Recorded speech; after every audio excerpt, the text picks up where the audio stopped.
Hello, BookTube. It's another day, and it's also another day of me reading you some Henry Lawson short stories.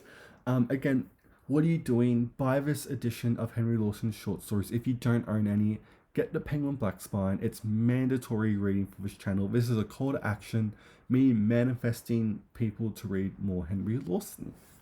And we're going to be reading a lesser known short story today. This is called On the Edge of a Plane, and there is dialect in here, and I hate when authors use dialect. It makes me want to die. I always struggle reading it. I hate reading it out loud, but I will for years. What else I have to say? I don't know how I'll continue to read Henry Lawson short stories, but I will be doing the lesser known ones. Like I won't do like the Bush Undertaker or like Union Berries instead, because everyone knows those short stories. But I thought I'd stick to some lesser known ones because they deserve more attention. But anyway, here is On the Edge of a Plane. Wish me luck reading it to you.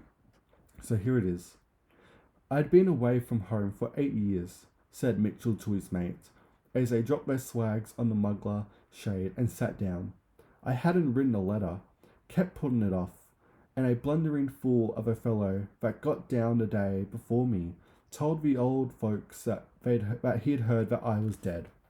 Here he took a pull of his water bag. When I got home, they were all mourning for me. It was night, and the girl that opened the door screamed and fainted away like a shot. He lit his pipe. Mother was upstairs, howling and moaning in the chair, with all the girls boo-hooing around for company. The old man was sitting in the back kitchen crying to himself. He put his hat down on the ground, dinned in the crown, and poured some water into the hollow for his little his cattle pup. The girls came rushing down. Mother was plumbed out to see that she couldn't get up. They thought first I was a ghost, and then they all tried to get hold of me at once. Some smothered me, look at me like a pup. You want to carry a tank of water on a dry stretch, then you've got to pup up those drinks as much as two men. He poured a drop of water onto the top of his hat. Well, Mother screamed and nearly fainted when she saw me. Such a panic you never saw. They kept it up all night. I thought it was odd Cove was gone off his chump. The old woman wouldn't let go of my hand for 3 mortal hours. Have you got the knife? He cut up some more tobacco. All next day the house was full of neighbours, and the first to come was an old sweetheart of mine. I never thought she cared for me until then. Mother and the girls made me swear never to go away more than they kept watching me, and hardly let me go outside for I'd fear I'd get drunk. No, you're smart, for fear I'd clear. At last I swore on the Bible that I'd never leave home while the old folks were alive, and for then my mother seemed easier in her mind. He rolled up the pup over the examined as its feet. I expect I'll have to carry it a bit. His feet are very sore. Well, he's done pretty well this morning, and anyway, he won't like a drink as much when he's carried. You broke a promise about leaving home, said his mate.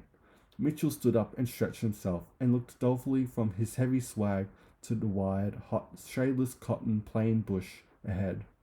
Oh yes, he yawned. I stopped at home for a week, and when they began to growl because I couldn't get any more work to do, the mate quaffed and Mitchell grinned.